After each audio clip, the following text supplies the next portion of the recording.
अभिमन्यु एक पढ़ा लिखा नौजवान था। उसके पिताजी ने उसे 2 साल पहले शहर पढ़ने के लिए भेजा था। पढ़ाई खत्म होने के बाद अभिमन्यु ने नौकरी की बड़ी तलाश की, लेकिन उसे नौकरी नहीं मिली। कुछ दिनों के लिए अभिमन्यु वापस गांव आ जाता है। मैंने तो सोचा था जैसे ही तुम्हारी पढ़ाई खत्म होगी तुम्हारी कहीं अच्छी जगह नौकरी लग जाएगी, लेकिन मुझे लगता है बेटा शहर में नौकरी मिलना बहुत मुश्किल हो गया है। बहुत मुश्किल पिताजी। आप समझ नहीं सकते। ऐसा कोई दिन नहीं था जब मैं नौकरी के लिए वहां इधर से उधर नहीं भटका। लेकिन मुझे लगता है कि वहां इतना समय खराब करने से अच्छा है कि मैं अपने खेतों पर ध्यान दूं।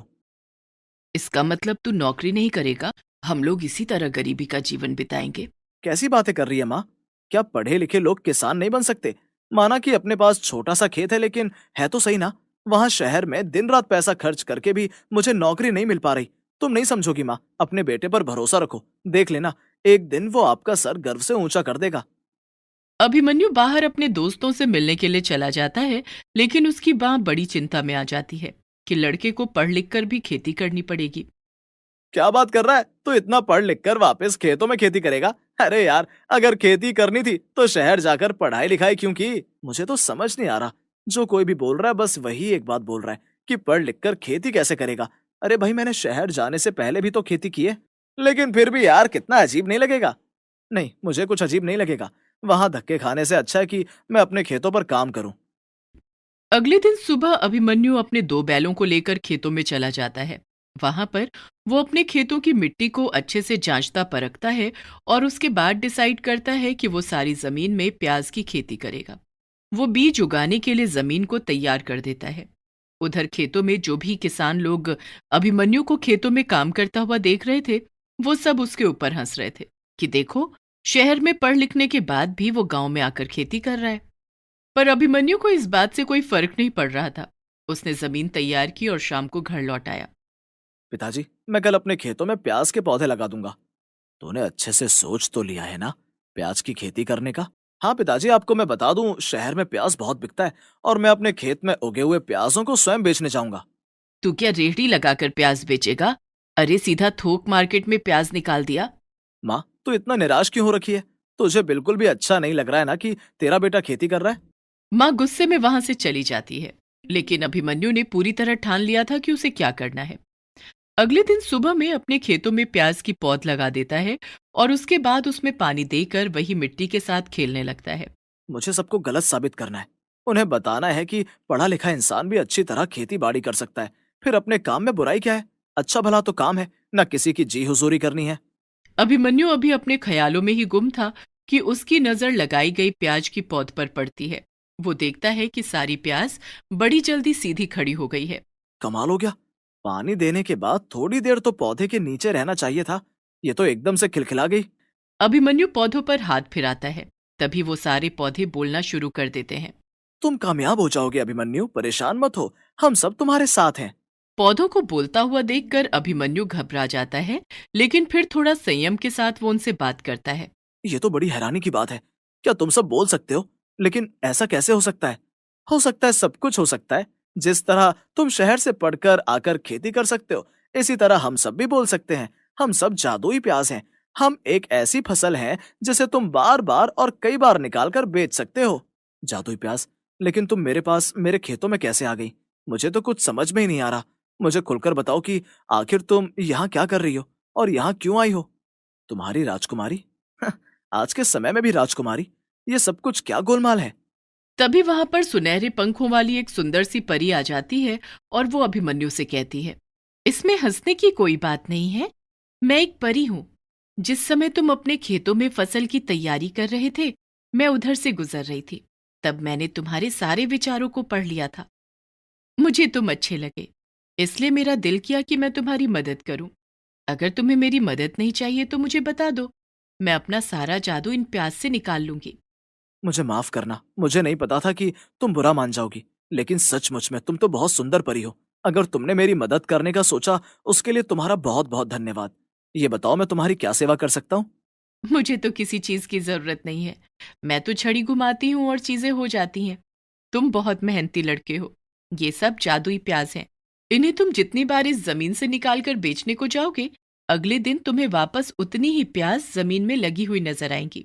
इसलिए तुम्हारी पैदावार दुगनी से 10 गुनी हो जाएगी। लेकिन जो पैसे तुम कमाओगे, उनमें से कुछ पैसे तुम्हें मदद के लिए देने होंगे। कैसी मदद? गरीबों की मदद करनी होगी। ये तो बहुत अच्छी बात है। मेरी फसल का पैसा आने दो, फिर तुम भी आ जाना और हम लोग मिलकर गरीबों की मदद करेंगे। अभिमन्यु बहुत खुश था कि उसे एक परी की मदद से जादुई प्याज मिला है। कुछ समय बाद ही पूरे खेतों में प्याज की फसल लहरा रही थी और फिर उसमें से अच्छे सुंदर सुंदर लाल प्याज निकल आए। प्याज इतने बढ़िया और ताजे थे कि हाथों हाथ से लोग उन्हें खरीदने लगे। अभिमन्यु जानता था कि वो जब तक चाहे प्याज की खेती से प्याज ले सकता है, इसलिए उसने दाम भी कम रखे। जैसे ही वो प्याज बेचने के लिए जाता, लोगों की भीड़ इकट्ठी हो जाती। भैया, पहले मुझे दो, 5 किलो प्याज कर दो। भैया, मेरा भी 5 किलो प्याज तो बोल दो। हाँ हाँ, क्यों नहीं, बढ़िया ताजे प्याज 100 के 5 किलो, 100 के 5 किलो। तुम्हारी प्याज तो बढ़िया क्वालिटी के हैं, फिर भी तुम इतना सस्ता क्यों बेच रहे हो? कहीं ऐसा तो नहीं कि तुमने केमिकल से इन प्याज को ऐसा बना दिया हो? ऐसा बिल्कुल भी नहीं है भैया। आप कोई भी प्याज उठाकर काट कर देख लो, सारे प्याज बढ़िया ताजे हैं और मेरे खेतों के हैं। मैंने इन्हें ऑर्गेनिक खाद से उगाया है। ये बिल्कुल भी नुकसानदायक नहीं है। हाँ हाँ, ये प्याज वाले भैया बिल्कुल सही कह रहे हैं। मैं इनसे 2 बारी प्याज ले चुकी हूँ और इनका प्याज बहुत ही अच्छा है। देखते ही देखते वहां पर और लोगों की भीड़ लगनी शुरू हो जाती है। अभिमन्यु सबको प्याज तोल तोल कर दे रहा था। शाम को जब वो अपने घर आता है, देखो पिताजी, देखो मेरे द्वारा उगाई गई खेती की पहली कमाई। अब आप बताइए, शहर की नौकरी ज्यादा अच्छी है या अपने खेतों का काम? पैसे लेने के बाद में अभिमन्यु के पिता की आंखों में खुशी के आंसू आ जाते हैं। पहले मुझे लगा था कि तेरा डिसीजन गलत है, लेकिन अब तूने मुझे गलत साबित कर दिया है। तूने बहुत अच्छा किया बेटा, जो अपने खेतों को संभाल लिया। ऐसे काम नहीं चलेगा पिताजी, अब आपको कल से मेरे साथ चलना होगा, क्योंकि मैं अकेले इतना सारा प्याज नहीं बेच पाता। मैं प्याज बेचूंगा और आप सारे पैसे गिनना। अरे वाह, इससे अच्छा तो कोई काम ही नहीं हो सकता है। मुझे भी बहुत खुशी है अभिमन्यु कि तुमने कामयाबी की तरफ पहला कदम बढ़ा दिया है। भगवान तुम्हें दिन दूनी रात चौगुनी तरक्की दे। अभिमन्यु के दिन बड़े अच्छे बीत रहे थे। वो खेतों से प्याज निकालता और उन्हें ट्रक में लगाकर बेच आता। इससे बहुत अच्छा मुनाफा होता और अगले दिन जब वो खेत में आकर देखता, तो फिर सारा खेत प्याज से भरा हुआ होता। देखते ही देखते 8-10 ट्रक प्याज अभिमन्यु बेच चुका था और उसे उसका बहुत अच्छा पैसा भी मिल चुका था। एक दिन मैं रोज यहाँ आता हूँ, लेकिन उस दिन के बाद मुझे तुम्हारी परी कहीं दिखाई नहीं दी। उसे कहो मुझे उससे मिलना है। मैंने अपने खेतों में लगे हुए प्याज को बेचा है और उनसे जो पैसे आए हैं, उनमें से मैं उन्हें कुछ देना चाहता हूँ। तभी वहां तेज हवाएं चलनी शुरू हो जाती हैं और परी आसमान से उतर कर आती है।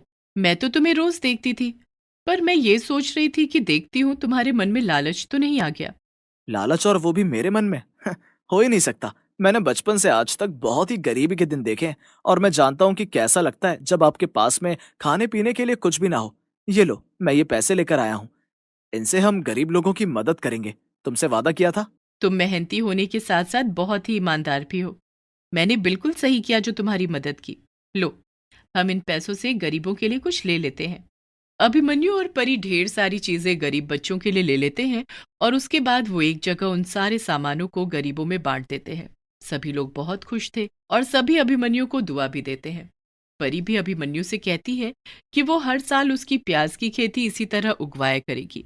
ये सुनकर अभिमन्यु खुश हो जाता है और इतनी सारी कामयाबी के साथ वो गांव का एक अमीर और दयावान इंसान बन जाता है। बरसात का मौसम था। लगातार कई दिनों से मूसलाधार बारिश हो रही थी। रामू एक गरीब लड़का था जो बूट पॉलिश करने का काम किया करता था। बारिश की वजह से आजकल उसका काम बिल्कुल भी नहीं हो पा रहा था। फिर भी वह रोज अपने काम के लिए निकलता। भीगता हुआ गली गली घूमता, बस स्टॉप जाता, रेलवे स्टेशन जाता। लेकिन बारिश की वजह से किसी को भी जूते पॉलिश कराने की जरूरत नहीं हो रही थी। बस करो भगवान, अब इस बारिश को रोक दो।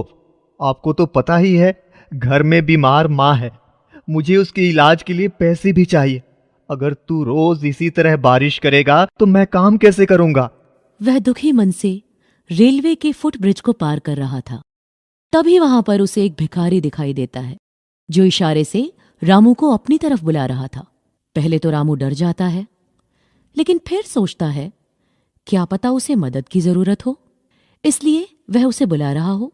क्या हुआ बाबा? क्या तुम्हें किसी चीज की जरूरत है?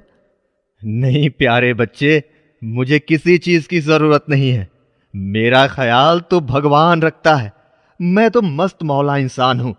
मुझे तो तेरी फिक्र हो रही है। मैं कई दिनों से देख रहा हूं तू रोज इधर काम के सिलसिले में आता है, पर तुझे कोई काम नहीं मिलता। ऊपर से तू रोज पूरा भींगा हुआ रहता है। ये छाता मेरे किसी काम का नहीं है। तू इसे अपने पास रख ले। इस तरह रोज बारिश में भीगकर बीमार पड़ जाओगे। आपने मुझे रोज कैसे देख लिया? मैंने तो आज आपको पहली बार यहां पर देखा है। बेटा, मैं किसी को दिखाई नहीं देता, पर मैं सब पर नजर रखता हूं और सबको काम करते हुए देखता हूं। जहां मुझे लगता है कि मुझे अब उसकी मदद करनी चाहिए, मैं मदद कर देता हूं। जैसे कि तुम्हें अभी इस छाते की बहुत सख्त जरूरत है। ये लो, इसे रखो। रामू छाते को ले लेता है। वह एक काले रंग का बड़ा सा छाता था। ब्रिज के नीचे उतरते वक्त रामू पलट कर देखता है तो वह भिखारी वहां पर नहीं था। अरे, वो बाबा कहां चले गए? कितने अच्छे थे, खुद कितने गरीब थे, लेकिन फिर भी मेरी मदद करने के लिए मुझे ये छाता दे दिया। रामू छाता खोल लेता है और तेज बारिश में अपने घर की तरफ निकलने लगता है। तभी वह बोलता है, काश छाते के साथ आज मुझे काम भी मिल जाता, तो मां के लिए गर्मा गर्म कचौड़ी लेकर जाता। वो कितने दिनों से बीमार है, क्या पता उनका क्या खाने का मन करता है। रोज दाल का पानी पीकर सो जाती हैं। रामू अभी सोचकर हटा ही था कि छाते के हैंडल पर गरम गरम कचौड़ियां लटकी हुई नजर आती हैं। रामू डर के मारे हिल जाता है और फिर हाथ लगाकर कचौड़ी को देखता है। वह सचमुच में गर्मा गर्म कचौड़ी थी। हे भगवान, ये कैसा चमत्कार है? क्या मेरे आसपास कोई भूत है? तुम तो डर गए बच्चे। मैं कोई भूत नहीं हूं, मैं तो तुम्हारा जादुई छाता हूं। तुमने अभी अभी कहा तुम्हें कचौड़ी चाहिए, तो इसलिए मैंने तुम्हें कचौड़ी दे दी। तुम जो चाहो मुझसे मांग सकते हो। क्या वाकई में तुम जादुई छाते हो? जो मैं कहूंगा तुम वो सब करोगे? हाँ मेरे आका, जो तुम कहोगे मैं वही करूंगा। अच्छा, तो क्या तुम उन छोटे कुत्ते के पिल्लों के लिए घर बना सकते हो? देखो, तेज बारिश में वो कैसे भीग रहे हैं। बिल्कुल, मैं ये कर सकता हूं। ये देखो। तभी रामू देखता है कि वह सारे छोटे पिल्ले एक छोटे से घर के अंदर हैं। रामू बड़ा खुश होता है और उस छोटे से घर को उठाकर एक पेड़ के नीचे रख देता है। फिर वह जादुई छाते से बोलता है कि वह इन कुत्तों के पिल्लों के लिए गरम गरम दूध और खाना दे दे। जादुई छाता तुरंत कुत्तों के लिए गरम गरम दूध और खाना ले आता है। यह देखकर रामू बहुत खुश होता है। तुम तो बहुत खुश लग रहे हो, और इस खुशी में तुम भूल गए हो कि तुमने अभी अभी मुझसे गरम कचौड़ियां मांगी थी।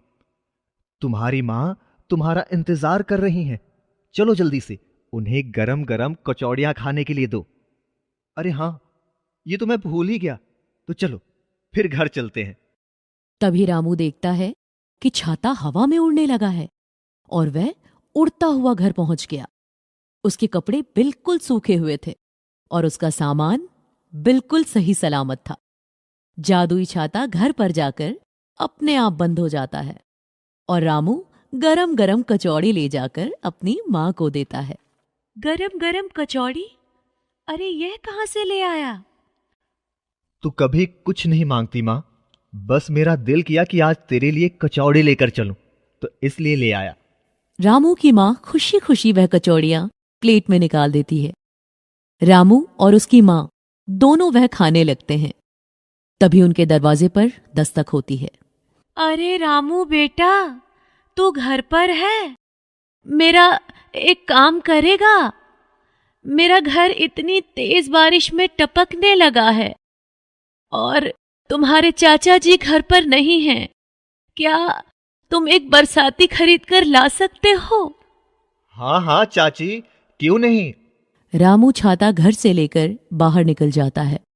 तभी जादुई छाता उसे याद दिलाता है। तुम तो बड़े ही भुलक्कड़ हो। जब तुम्हारे पास से जादुई छाता, तुम क्यों हो रहे हो परेशान? चाची के लिए हो जाएगा अभी अभी बरसाती का इंतजाम। तभी रामू के हाथ में एक बड़ी सी बरसाती आ जाती है। वह ले जाकर चाची को दे देता है। अरे बेटा, तुम तो बड़ी जल्दी ले आए। अब एक काम करो, जल्दी से इसे घर की छत पर फैला दो और ध्यान से देखो छत कहीं से कच्ची ना हो। तुम बिल्कुल फिक्र मत करो चाची, अभी लगा देता हूं तुम्हारे घर पर बरसाती। अरे वाह, तुम तो मेरी बोली बोल रहे हो। चलो तो फिर चाची के छत को पक्का कर देते हैं। काम खत्म होने के बाद रामू घर आता है तो उसकी माँ उससे उस छाते के बारे में पूछती है। मां, मैं तुम्हें कुछ दिखाना चाहता हूं। ये छाता कोई मामूली छाता नहीं है, एक जादुई छाता है। ये एक बाबा ने मेरी मदद के लिए मुझे दिया है। जादुई छाता? तुझे सारी दुनिया में एक मैं ही बेवकूफ बनाने के लिए मिली हूं क्या? अच्छा, सच सच बता, ये छाता तुझे किसने दिया है? मां ही होती है। कभी भी एक बारी पर बच्चों की बात पर विश्वास करते ही नहीं है। मैं एक जादुई छाता हूं और मैं मदद के लिए आया हूं और मुझे बहुत खुशी होगी, मैं आप लोगों की मदद करूंगा। तो क्या तुम मेरी मां की बीमारी भी ठीक कर सकते हो? देखो तो, पिछले 15 दिन से इनका बुखार है कि उतर ही नहीं रहा। उधर रामू की माँ हैरानी से कभी रामू को तो कभी जादुई छाते को देख रही थी। जादुई छाता 2-3 बार रामू की माँ के ऊपर से घूम जाता है और देखते ही देखते वह बिल्कुल ठीक हो जाती है। अपने आप को देखने के बाद मैं तो एकदम ठीक हो गई हूं। अब मुझे अच्छा लग रहा है, कमजोरी भी नहीं लग रही। तुम तो सचमुच भी जादुई छाते हो। आपका बहुत बहुत शुक्रिया मां, आपने मुझे फिर से बताया कि मैं एक जादुई छाता हूं। जादुई छाते की बात सुनकर सब लोग हंसने लगते हैं। अगले दिन बारिश रुक जाती है।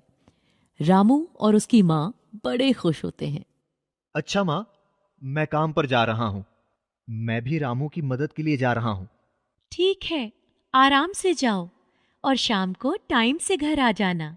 बारिश रुकने से सभी लोग खुश हैं। धीरे धीरे सड़कों पर से पानी भी खत्म हो जाता है। रामू बस स्टॉप पर जाकर अपना सामान रख लेता है और तभी वहां 2-3 लोग आते हैं और रामू से बूट पॉलिश करवाने लगते हैं। जल्दी जल्दी आज चलाओ, मुझे ऑफिस को देर हो रही है। मेरी बस आने वाली है, अभी लो। तभी रामू हाथ में कपड़ा उठाता है और वह कपड़ा देखते ही देखते जूते को चमका देता है। रामू छाते की तरफ देखता है तो छाता मुस्कुराकर रामू की तरफ आंख मार देता है। जल्दी जल्दी रामू सभी के बूट पॉलिश कर देता है और फिर पैसे अपने पास रखे हुए डब्बे में रख लेता है। तभी वहां पर 2-3 बड़े लड़के आकर रामू को परेशान करने लगते हैं और एक लड़का उसके डब्बे को उठा लेता है और उसमें से पैसे भी। मुझे मेरा डब्बा वापस करो और मेरे पैसे भी। ओहो, देखो तो कैसे अपना डब्बा और पैसे मांग रहा है। जा, नहीं देता तुझे तेरा डब्बा और पैसे। बता, तू क्या कर लेगा? चलो भाई लोग, आज की चाय का इंतजाम तो हो गया। मुझे मेरा डब्बा वापस करो। अगर वापस नहीं किया तो क्या कर लोगे?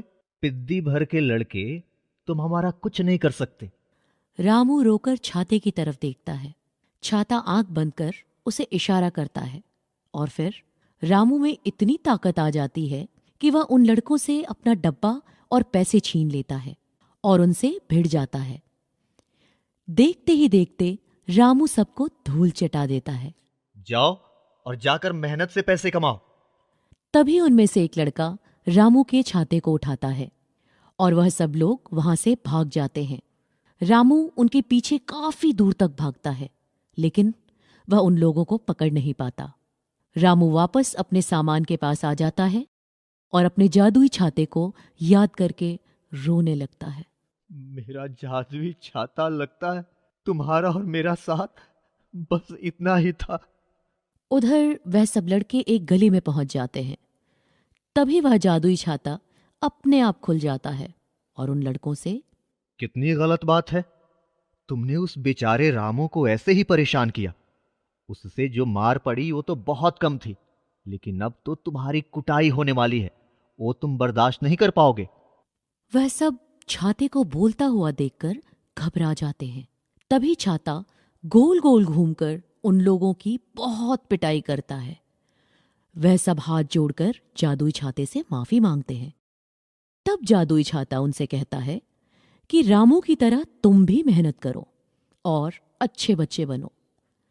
फिर जादुई छाता उनकी मरहम पट्टी भी कर देता है और फिर सारे लड़के छाते को लेकर आते हैं और रामू को दे देते हैं।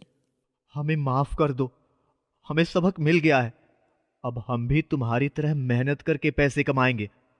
और ये लो अपना छाता। रामू छाते को लेकर गले से लगा लेता है। मुझे लगा मैंने तुम्हें खो दिया। एक तो तुम डरते बहुत हो। मत भूलो मैंने तुम्हें चुना है, तुमने मुझे नहीं, इसलिए मैं तुम्हारा साथ नहीं छोड़ूंगा। इस तरह जादुई छाते की मदद से रामू बहुत से गरीब लोगों की मदद करता है और एक दिन धीरे धीरे उसके पास अपनी एक जूतों की अच्छी सी दुकान होती है। पर आज भी वह जादुई छाता रामू के पास होता है।